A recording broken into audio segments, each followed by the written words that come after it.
جو شخص صبح کو مومن تھا وہ شام ہوتی ہی کافر ہو جائے گا، اور جو شام کو مومن تھا وہ صبح ہوتی ہی کافر ہو جائے گا۔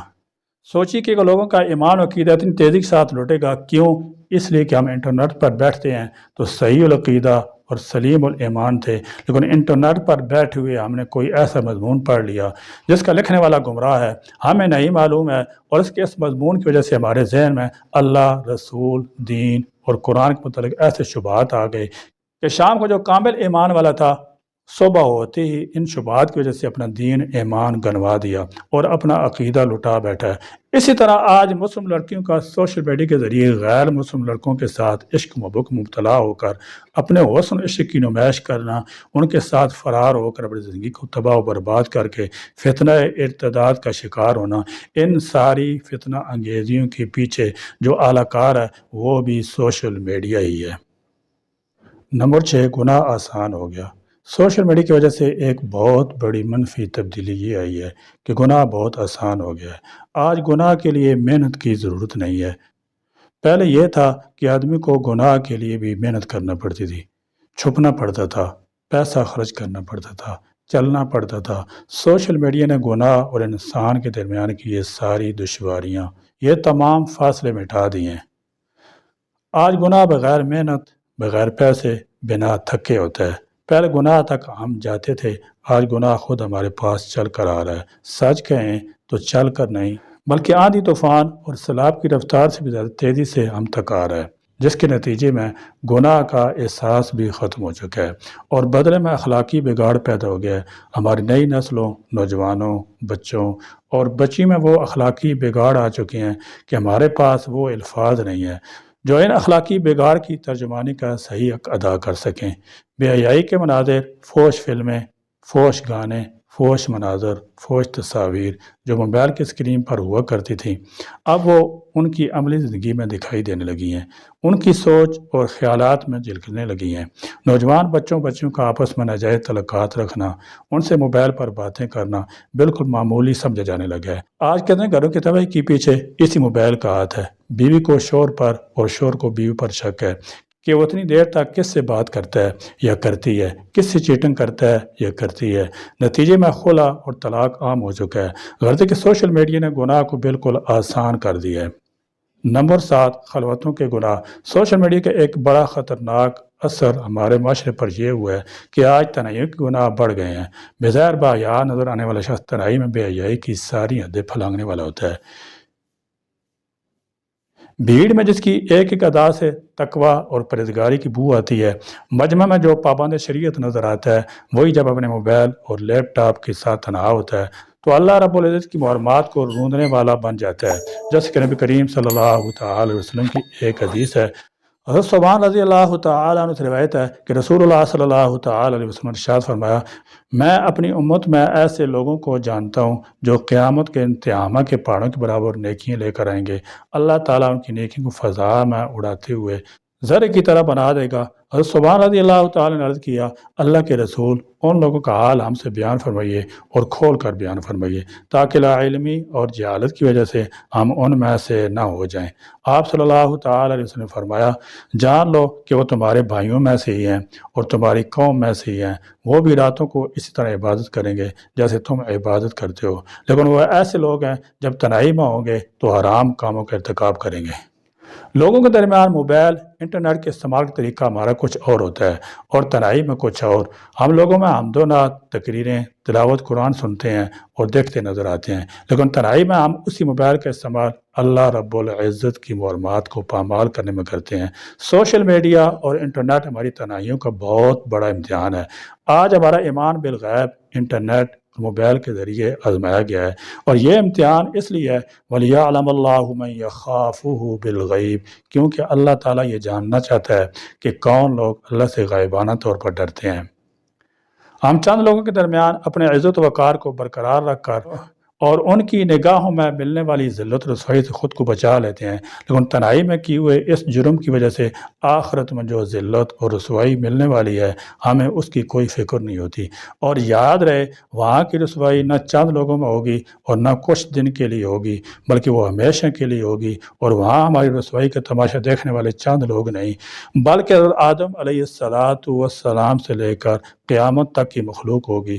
اس لیے ہمیں اپنے ظاہر و باطن میں یکسانیت پیدا کرنا چاہیے اور ہمیشہ اپنے دل کو خشیت الہی سے معمور رکھنا چاہیے، جیسا کہ نبی کریم صلی اللہ تعالی علیہ وسلم نے فرمایا، اتق اللہ حیث ما کنت، جہاں بھی رہو اللہ تعالیٰ سے ڈرتے رہا کرو، کیونکہ وہ دل و دماغ میں پیدا ہونے والے غلط جذبات اور احساسات تک کی خبر رکھنے والا اور نگرانی کرنے والا ہے۔ اللہ رب العزت کی نگرانی کا یہ احساس اور شعور ہمیں تنہائی کی برائی سے باز رکھتا ہے۔ حالانکہ سچائی یہ ہے کہ ہم کبھی بھی تنہا نہیں رہتے ہیں، ہمارے ساتھ کان، آنکھ، دل، زبان، ہاتھ، پیر کی شکل میں اللہ رب العزت کے گواہ ہوتے ہیں۔ یہ لکھنے والے ہاتھ اور پڑھنے والی زبان اور دیکھنے والی آنکھیں سب ایک دن بول بول کر گواہی دیں گی۔ ہمارا لکھا اور دیکھا ہوا سب ہمارے نامہ اعمال محفوظ ہو رہا ہے، جہاں سے صرف اسے سچی توبہ ہی مٹا سکتی ہے۔ توبہ کے چند الفاظ اور آئندہ پرہیز کا عزم ہمارے پچھلے کیے ہوئے کو صاف کر سکتا ہے اور ہمیں اس رسوائی سے بچا سکتا ہے۔ نمبر 8، جانی نقصان۔